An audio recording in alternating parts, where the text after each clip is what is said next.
Doctor छुपते हुए घूम रहे हैं, स्कूल वाले छुपते हुए घूम रहे हैं, बड़े बड़े इंडस्ट्रीज छुपते हुए घूम रहे हैं। अब नंबर आ गया सराफाओं का, हम भी छुपते हुए घूमेंगे कि जिसके पास कॉल आएगा उसको पैसा चुप करके जाके दे के आना पड़े। 10 से 12 लोगों को थ्रेट्स हैं, कुछ एक को तो इस तरह से भी धमकी दी गई है कि हम तुम्हारा घर भी उड़ा देंगे, 5 करोड़ रुपए आप दें नहीं तो आपको गोली मार दी जाएगी। 70 घंटे का समय है और अगर सरकार इस समस्या का हल नहीं निकालती तो फिर हम लोग जो है सभी मिलके कोई ना कोई बड़ा एक्शन जरूर लें। जब स्थानीय जो लोग हैं वही सुरक्षित नहीं है तो बाहर वाले निवेशक कैसे सुरक्षित होंगे। एफआईआर मुझे सुनने में आ रहा है कि एफआईआर अभी तक दर्ज नहीं की गई। नमस्कार, इस वक्त हरियाणा की राजनीतिक राजधानी रोहतक के अंदर हम मौजूद हैं और आज अगर हरियाणा प्रदेश की बात करें तो कोई भी सुरक्षित जो है वो नहीं है। खून की सड़कें लाल किसी भी जिले में देख सकते हो, हर दिन कहीं ना कहीं खून से सड़कें जो है वो लाल हो रही है।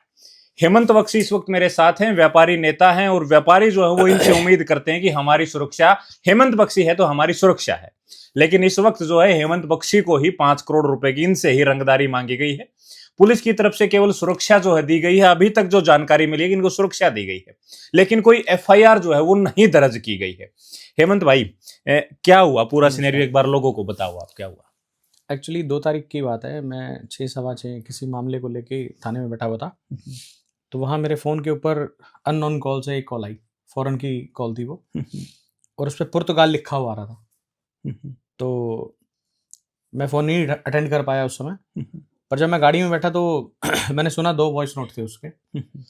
उसमें ये कहा गया था कि आप एक तो तुरंत अपना कॉल जो है वो हमें कॉल बैक करें, नहीं तो 2 घंटे के अंदर अंदर आप कॉल करें, और 5 करोड़ रुपए जो है आपसे हम लोग डिमांड कर रहे हैं। 5 करोड़ रुपए आप दें नहीं तो आपको गोली मार दी जाएगी। क्योंकि मैं थाने में था तो वहाँ पे सारे पुलिस कर्मचारी अधिकारी भी थे, तो मौके पे तुरंत सीआईए आ गया और डीएसपी साहब आ गए। फिर वो मुझे लेके एसपी साहब, मतलब उन्होंने एसपी साहब के पास मुझे भेजा। जब एसपी साहब को मैंने सारी घटना से अवगत करवाया तो उन्होंने फिर 2 सिक्योरिटी गार्ड्स मतलब 12-12 घंटे के हिसाब से मुझे दिए, और एक शिकायत पत्र जो मैंने उन्हें लिख के दिया। उन्होंने कहा कि भाई हम लोग जो है ये अपना इसको अपने उस शेड्यूल में डालते हैं जो उनका वर्किंग का है, तो इसके ऊपर काम जो कुछ टीमें हैं वो करना शुरू कर देंगे। इस तरीके से बात हुई। कोई एफआईआर अभी तक आपके पास कोई नंबर आया कि एफआईआर? नहीं, एफआईआर मुझे सुनने में आ रहा है कि एफआईआर अभी तक दर्ज नहीं की गई, जो कि इन सारे आपराधिक मामलों को देखते हुए बहुत बड़ा सवालिया निशान है। जिस तरह से क्राइम का रेट इस समय इंक्रीज हो रहा है, एक शहर के अंदर अगर 10 बंदों को धमकी आई हुई है और पूरे प्रदेश के अंदर, मेरी कल सांसद दीपेंद्र सिंह हुड्डा जी से बात हो रही थी तो वो कहने लगे कि मैं हेमंत, अलग अलग एसपी को मुझे रोज 3-3 4-4 बारी कॉल करना पड़ रहा है कि इनको सुरक्षा दो, इनको संभालो, इनकी एफआईआर दर्ज करो। अगर पूरे हरियाणा के अंदर ये सब चल रहा है तो इसका मतलब क्राइम का ग्राफ जो है वो बहुत इंक्रीज हो चुका है। और कहीं ना कहीं सरकार जो है वो कोई अपनी नई एसओपी बना के इसे छुपा रही है। अगर आप ऑन रिकॉर्ड नहीं दिखाएंगे कि शहर के अंदर इस तरह कितनी धमकियां मिल रही हैं, तो वो आपके उसमें कैसे आएगा भाई, जहां आपने शो करना होता है कि पूरे प्रदेश का क्राइम रेट जो है वो बढ़ रहा है। और अगर जो इस समय प्रेजेंट सिनेरियो है उसको आप देखते हुए ये मान लीजिए कि आज हमारा हरियाणा जो है वो एक तरीके से बिहार, यूपी और मुंबई जैसे शहरों को पीछे छोड़ चुका, जंगल राज बढ़ रहा है। बिल्कुल जंगल राज इस समय बना। अच्छा हेमंत, आपने कहा दीपेंद्र जी का जिक्र किया कि 3-4 फोन वो हर एसपी को प्रतिदिन करते हैं। हाँ जी। तो 22 जिले के हिसाब से ही माने तो 4 फोन करते हैं तो 88 फोन कॉल हो गए। मतलब हरियाणा में जो थ्रेट है वो तो लगातार बढ़ रही है। बिल्कुल जी, बिल्कुल 100% बढ़ रही है, और ये बड़ा गंभीर और चिंता का विषय है। क्योंकि देखिए, एक टाइम था बीती हुई सरकारों में जो लोग हैं अपने आप को बड़ा असुरक्षित महसूस करते थे। आज जो प्रेजेंटली जो सिनेरियो है उसके अंदर एक एक घर के अंदर अगर आप गार्ड छोड़ रहे हो, पुलिस छोड़ रहे हो, तो मतलब एक जन सामान्य जो व्यक्ति है वो अपने आप को सुरक्षित महसूस नहीं कर रहा। आप वैसे भी अगर आप अपराध का ग्राफ देखेंगे तो पूरे शहर के अंदर या पूरे प्रदेश के अंदर आप देखें कि कितना इस समय अपराध जो है वो निरंतर बढ़ता चला जा रहा है। रोहतक में लगभग कितने लोगों को फिलहाल थ्रेट है, क्या लगता है? क्योंकि आपके 10 से 12 लोगों को थ्रेट्स हैं, और कुछ एक को तो इस तरह से भी धमकी दी गई है कि हम तुम्हारा घर भी उड़ा देंगे। तो मेरी जिनसे बात हुई आज, तो मुझे जानने को मिला कि उन लोगों के घरों के अंदर भी उनके जो बच्चे हैं वो बाहर नहीं निकल पा रहे। तो देखिए, ये चाहे कोई गैंगस्टर है चाहे कोई भी है, मैं कहता हूँ ये लड़ाई किसी, आप धमकी देते हो किसी एक बंदे को देते हो, बीच में परिवार वालों का क्या कसूर है? और एक साधारण जो व्यक्ति है वो साधारण सिर्फ इसीलिए है क्योंकि वो अपने परिवार के साथ जुड़ा हुआ। नहीं तो हर व्यक्ति, आप हम सभी एक जैसे हैं, बिल्कुल। कोई फर्क नहीं है किसी में।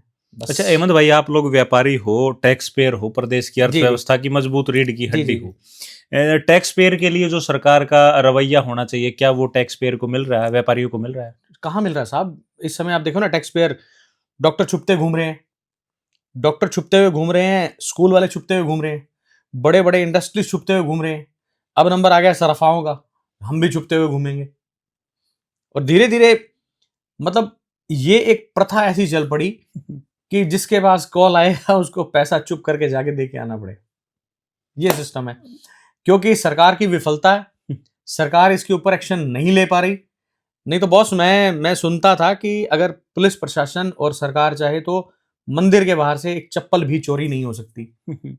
और ये सारा सिस्टम, ये सारी धमकियां और ये सारा, ये तो बहुत दूर की बात है। अच्छा, तो लैप्स कहाँ? क्योंकि सरकार जो दावा करती है वो ये करती है कि हम जीरो टॉलरेंस की नीति पे बात कर रहे हैं, गैंगस्टर हरियाणा छोड़ दे, नहीं तो हम उनका सफाया कर देंगे। बयान लगातार जारी है मुख्यमंत्री के हों, क्योंकि गृह मंत्री भी वही है। आप आज ये देख लें, शहर के अंदर 10 बंदों के घर के बाहर पुलिस बैठी है, आप जाके देखो ना, कवर करो आप और दिखाओ, जो भी जीरो टॉलरेंस की बात करते हैं उनको दिखाओ जाके कि भैया देखो किस तरह से लोग भयभीत है अपने अपने घरों में बैठे। जब इस तरीके की चीजें हमें दिखाते हैं तो पुलिस रिक्वेस्ट करती है कि लोगों के अंदर जो भय का माहौल पैदा होता है, प्लीज आप लोग ऐसी खबरें ना करें। लेकिन जब अर्थव्यवस्था को चलाने वाले लोगों पे बात आती जी है जी तो जी जी, नहीं नहीं, देखिए बिल्कुल इस समय एक प्रदेश के अंदर असुरक्षा का माहौल है, और जिस तरह से ये धमकियां आ रही हैं, ये सरकार का बहुत बड़ा फेल्योर है। और इन सारी चीज़ों को आप समझ के एक इतनी बात तो समझ लीजिए कि जो लोग बाहर से आके हरियाणा के अंदर निवेश करना चाहते हैं, वो किस मुँह से निवेश करेंगे? जब स्थानीय जो लोग हैं वही सुरक्षित नहीं है, तो बाहर वाले निवेशक कैसे सुरक्षित होंगे? अच्छा, एक एक बात और हेमंत भाई, जो पुलिस ने अभी तक आपकी सुरक्षा में जो या उस मामले को लेकर जो गंभीरता दिखाई, हाँ उससे जी। आप संतुष्ट हैं कि पुलिस ने जो किया वो ठीक किया, या सरकार जो सुरक्षा को लेकर जो एकदम किया वो ठीक देखिए, है? सुरक्षा तो मुझे उसी समय एसपी साहब ने दे दी, उसमें उनकी तरफ से कोई कोताही नहीं बरती गई। He is very serious at that time. और दूसरी बात ये है कि जितने भी जिनके पास थ्रेट्स आई हुई हैं, मैं चाहूँगा कि उन सभी की जो एफआईआर है वो दर्ज हो, ताकि ऑन रिकॉर्ड एक क्राइम का डाटा जो है वो सरकार के रिकॉर्ड में तो आए। अब ये कह रहे हैं कि ये ऐसी एसओपी बन गई इसको लेके कि भाई फौरन से जो कॉल आ रही है उसको हम उनके एफआईआर दर्ज नहीं करेंगे। व्हाई? सवाल है क्यों? क्राइम रेट घटाने के लिए क्या? हाँ बिल्कुल, क्या ऐसा? क्राइम रेट घटाने के लिए बॉस, और क्या है इसके अलावा? दूसरा कुछ नहीं है। तो अब जैसे शहर, क्योंकि रोहतक जो है वो तो राजनीतिक गढ़ भी है और इंडस्ट्रियल भी यहाँ है, व्यापारी भी यहाँ है, चीफ मिनिस्टर से मिलने का या कोई कोई ऐसा कुछ? 72 घंटे का समय हम लोगों ने अपनी तरफ से, जितने भी हमारे व्यापारिक संगठन हैं उन्होंने 72 घंटे का, कल हमारी एक मीटिंग भी है ज्वाइंटली सभी की, जितने व्यापारिक संगठन हैं, और उसके अंदर डॉक्टर्स भी होंगे और इंडस्ट्रियलिस्ट भी होंगे, स्कूल वाले भी होंगे, सभी होंगे। 72 घंटे का समय है, 72 घंटे के अंदर हम लोग देखते हैं कि ये सरकार किस तरह से इस समस्या का हल निकालती है। और अगर सरकार इस समस्या का हल नहीं निकालती तो फिर हम लोग जो है सभी मिलके कोई ना कोई बड़ा एक्शन जरूर लेंगे। अच्छा हेमंत भाई, एक आखिरी बात, आपने जिक्र किया शुरुआत में ही कि मैं पुलिस स्टेशन में बैठा जिस टाइम मेरे पास कॉल। हाँ जी, हाँ जी। आदमी अपने आप को सेफ महसूस करता है, मैं पुलिस स्टेशन में चला गया तो मैं सेफ हूँ, लेकिन आपको जो थ्रेट दी गई है तो पुलिस स्टेशन के अंदर दी गई है। देखिए, ये तो कहीं पे भी आ सकती है, आपके घर पे भी आ सकती है, बाहर भी आ सकती है, दुकान पे भी आ सकती है। एक सामाजिक व्यक्ति होने के नाते मैं अगर जहाँ पे भी हूँ तो ऐसी कोई माइंड में आती नहीं चीज़ कि भैया मैं थाने में बैठा हुआ, मेरे को धमकी आ गई।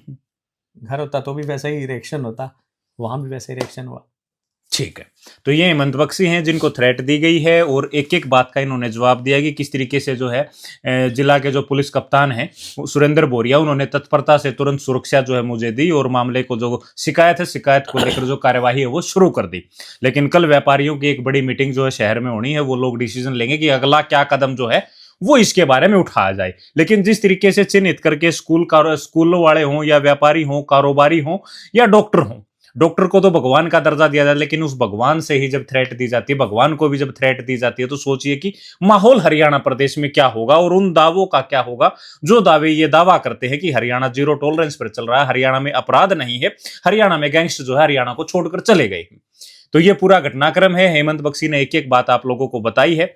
इसके बारे में आप लोग क्या सोचते हैं वो हमें कमेंट बॉक्स में जरूर लिखें। शुक्रिया।